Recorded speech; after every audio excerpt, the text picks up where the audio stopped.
Assalamualaikum warahmatullahi wabarakatuh. Terima kasih teman-teman calon programmer ya yang masih menonton sampai di video ke-12 ini ya. Saya ucapkan selamat datang di channel programmu. Di sini kita akan membahas tentang teknologi, maaf, dinamika perubahan teknologi. Nah, perkembangan teknologi ini itu butuh proses yang sangat panjang ya. Untuk ditemukannya misalnya roda itu juga panjang banget. Cuman perkembangan teknologi yang begitu cepat itu baru terjadi di abad 20 sampai abad 21. Nah, ini kita ambil contoh perkembangan teknologi komunikasi.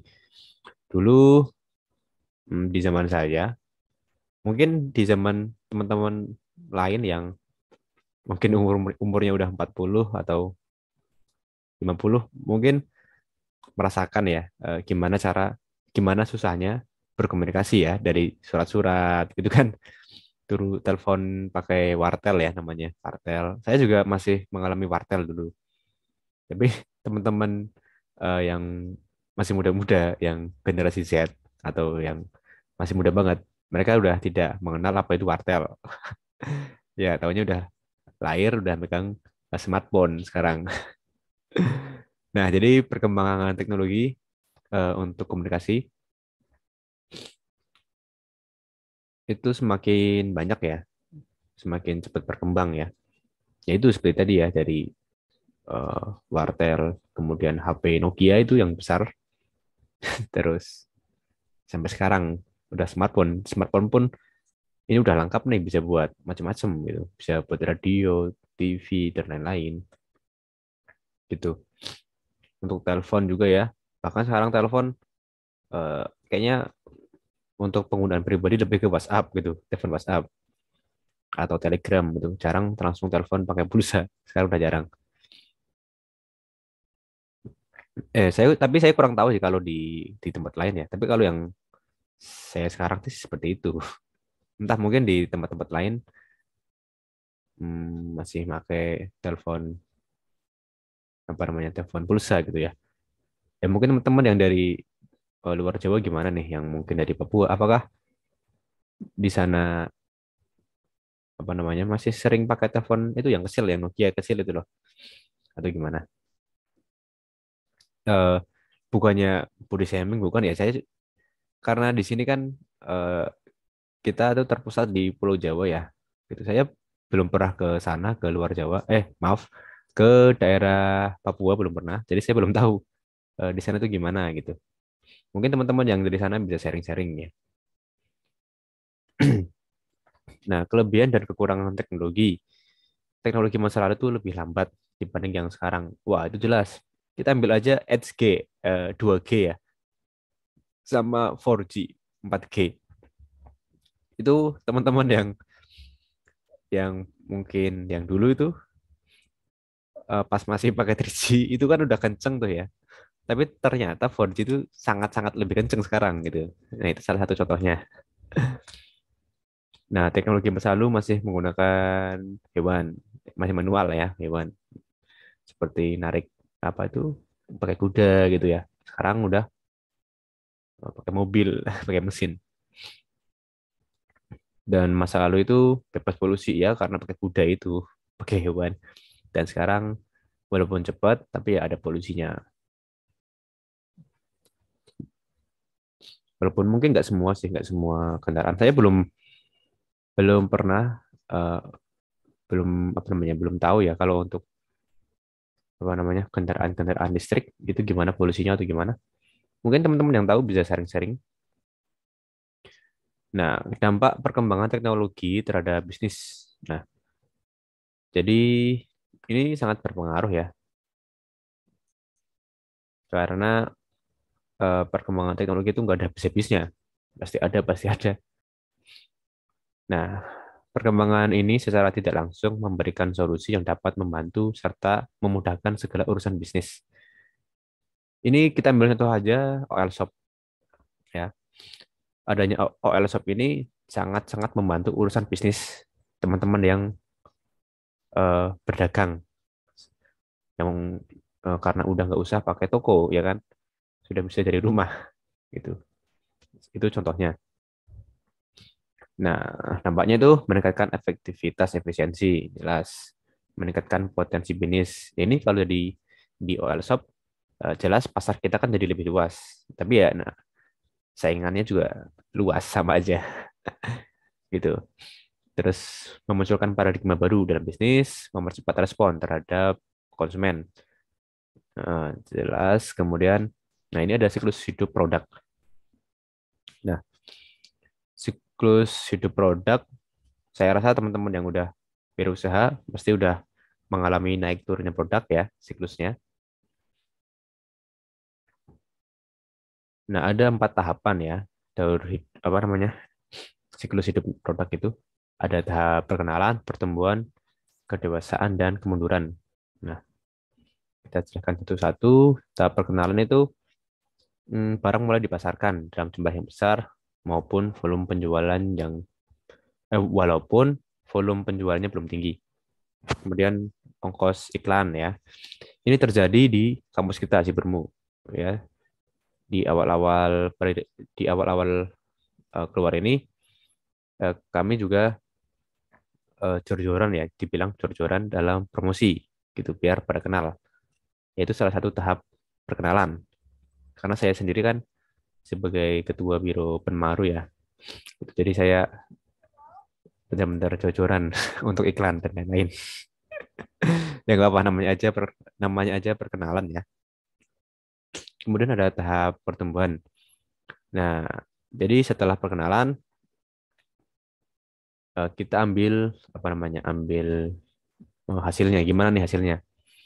Nah, apakah bertumbuh? Nah, kalau bertumbuh, mungkin nanti mahasiswanya akan banyak gitu ya. Ini di sini ada poin permintaan sudah sangat meningkat dan masyarakat sudah mengenal. Nah, jadi kalau saya udah promosi, otomatis kan banyak banyak orang-orang yang kenal tentang Cybermu gitu. Semakin banyak. Nah, tapi karena udah pada kenal, mungkin apa namanya? Usaha promosinya tidak segencar yang tahap pengenalan. Walaupun masih promosi, tapi nggak se-nge-push itu gitu. Mungkin biaya promosinya dikurangi dikit-dikit gitu. Nah, kemudian bisa menurunkan harga jual. Nah, kemudian ada tahap kedewasaan. Ini penjualan masih meningkat, ya. Kemudian perlu memper, perlu memperkenalkan produknya dengan model yang baru. Kalau di kampus baru mungkin nanti akan memperkenalkan prodi baru mungkin seperti itu.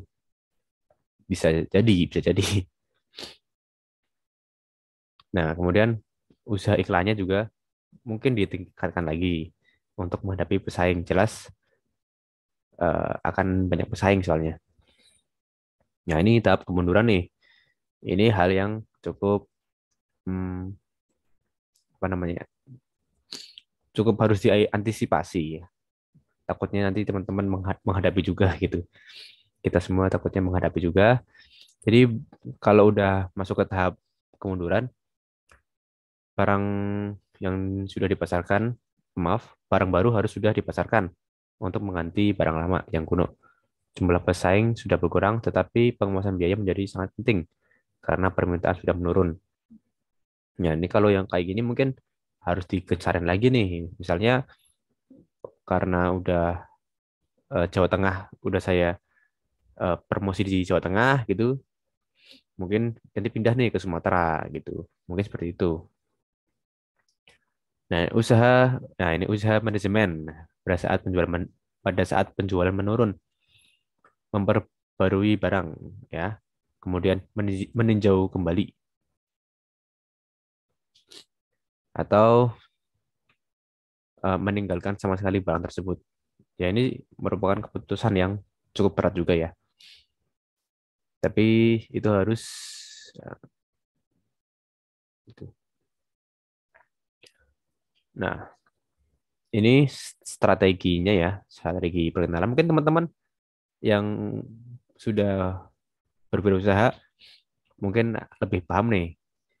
Kalian tuh ketika tahap perkenalan tuh ngapain gitu? Apakah jor-joran promosi, posting terus di story, gitu kan. Nah, di sini eh, peluncuran produk baru pada harga tinggi dengan tingkat promosi yang tinggi. Nah, kemudian keuntungan yang mana akan digunakan untuk menutup biaya pemasaran, gitu. Ini salah satu contohnya untuk strategi peluncuran cepat. Kemudian untuk peluncuran yang lambat, eh, produknya dijual dengan harga tinggi tapi sedikit promosi. Nah, harga tinggi tersebut untuk memperoleh keuntungan, sedangkan promosi itu untuk menekan biaya pemasaran. Takutnya kalau biasanya itu mungkin kalau dijual harga murah, ya bisa dibilang rugi di awal ya. Itu apakah itu hal yang wajar? Gimana kata teman-teman? Teman-teman menjual harga murah biar dapat pelanggan yang banyak. Itu juga merupakan salah satu strategi nggak sih? Kalau nggak salah saya pernah dengar itu eh, apa namanya? Ciri khas orang Cina gitu mungkin. Mereka menjual barang yang murah biar banyak apa namanya? Biar banyak pelanggan gitu. Ya nggak? Saya agak lupa sih. Nah, ini strategi penetrasi cepat. Peluncuran produk dengan harga yang rendah dengan biaya promosi yang besar. Nah, ini yang saya bahas barusan tadi. Yang yang orang Cina itu mungkin. Jadi biar apa namanya? Biar banyak pelanggan dulu gitu dengan harga yang murah. Ya resikonya ya rugi gitu. Tapi ya semuanya ada sih, semuanya ada resikonya jelas. Oke ya, strategi ini menjanjikan penetrasi pasar yang cepat dan pasar-pasar yang besar. Yang karena murah tadi ini. Kemudian strategi penetrasi lambat. Ini udah harganya murah, tapi promosinya rendah gitu. Nah ini tahap pertumbuhan nih. Strateginya apa nih, teman-teman? Nah kalau di sini meningkatkan kualitas produk gitu, dengan menambah keistimewaan produk. Misalnya kita jual produk minuman nih, nah, kita tambahkan mungkin menambahkan rasa lain atau gimana? Itu baru ya. Atau mungkin keistimewaan ke bentuk botolnya gitu mungkin. Ya. Kemudian kemudian perusahaan memasuki segmen pasar yang baru. Kita udah bahas tadi yang kalau misalkan saya udah promosi di Jawa Tengah selesai, saya masuk promosi ke misalkan Sumatera gitu. Di sini promosi yang dimaksud itu kunjungan langsung ya. Kalau promosi online itu disebermu udah setiap hari. Tapi kalau promosi kunjungan sekolah-sekolah atau kemana itu ya bertahap. Apa jadi sampai mana tadi ya? Nah, ini kemudian ada perusahaan menurunkan harga untuk menarik pembeli yang sensitif terhadap harga. Nah, ini salah satu eh, tips triknya. Atau mungkin teman-teman ada trik lain gitu, tips lain, silakan. Ini ketika udah masuk tahap kedewasaan nih, strateginya meninggalkan produk yang kurang kuat ya dan lebih berkonsentrasi sumber daya pada produk yang menguntungkan. Hmm. Atau menarik konsumen yang merupakan pemakai produk itu. Nah, kemudian ketika udah masuk tahap penurunan, ya jelas cari pasar baru. Cari pasar baru atau menambah investasi agar dapat mendominasi atau menempati posisi persaingan yang baik. Atau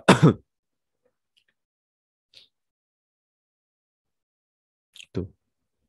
Ya ini bisa jadi bahan diskusi teman-teman ya di LMS. Gimana sih cara kita menjaga produk biar ada di pasaran gitu ya. Oke, silahkan didiskusikan. Terima kasih teman-teman yang sudah menonton. Saya mohon maaf ya karena mungkin banyak slide yang saya skip-skip tadi. Saya ambil inti-intinya aja. Terima kasih. Saya mohon maaf jika ada penjelasan yang kurang jelas. Wassalamualaikum warahmatullahi wabarakatuh.